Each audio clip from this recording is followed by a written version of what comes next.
Are your family stories dull and boring? Do they put everyone to sleep? I'm Linda Satgas from I'mAPhotoHero.com, and in this video I'm going to share the #1 way to make your family stories more interesting.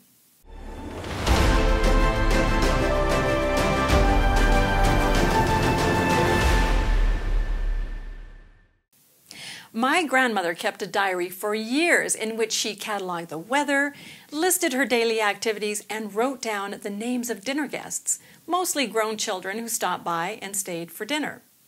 She did this with the regularity of a clock. But when I was leafing through her diary, I happened upon an entry, and I can't remember the exact name of the person, so let's call him John. Her entry said, "John got mauled by a bull and died." And then she went on with her list of daily activities and weather. What? Someone got mauled by a bull? Who is this person? Where's the rest of the story? But that's all the information she gave. A lot of our stories are like that. Just the facts, ma'am. But that makes for some pretty dull reading. The #1 thing you can do to make your family stories more interesting is to add more detail, especially juicy detail. You mean my dad kissed my mom on their first date? Ho, that's worth mentioning in the photo album. But the detail doesn't have to be exotic or unusual or juicy, it just has to be interesting.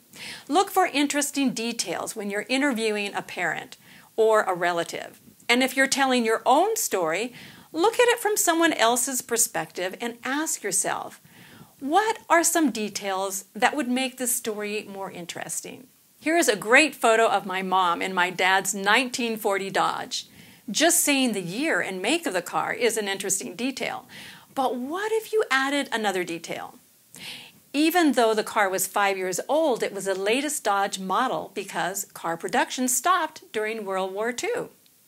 Now, I'm not a car lover, but even I found that connection to World War II interesting. But there's even more about that car. There's a story of how, when my dad was teaching my mom how to drive, he tricked her.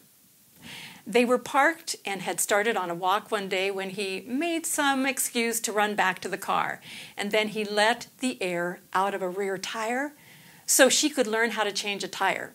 She fell for it and changed the tire, wondering why he didn't offer to help. It tells you something about my dad's personality, too.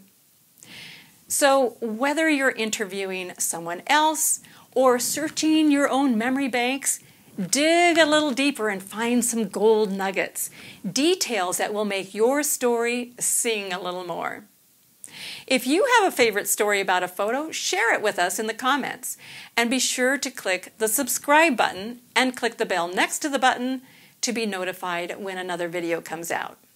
This is Linda Satgas with I'mAPhotoHero.com, where we teach you how to turn shoeboxes of photos into shareable family stories.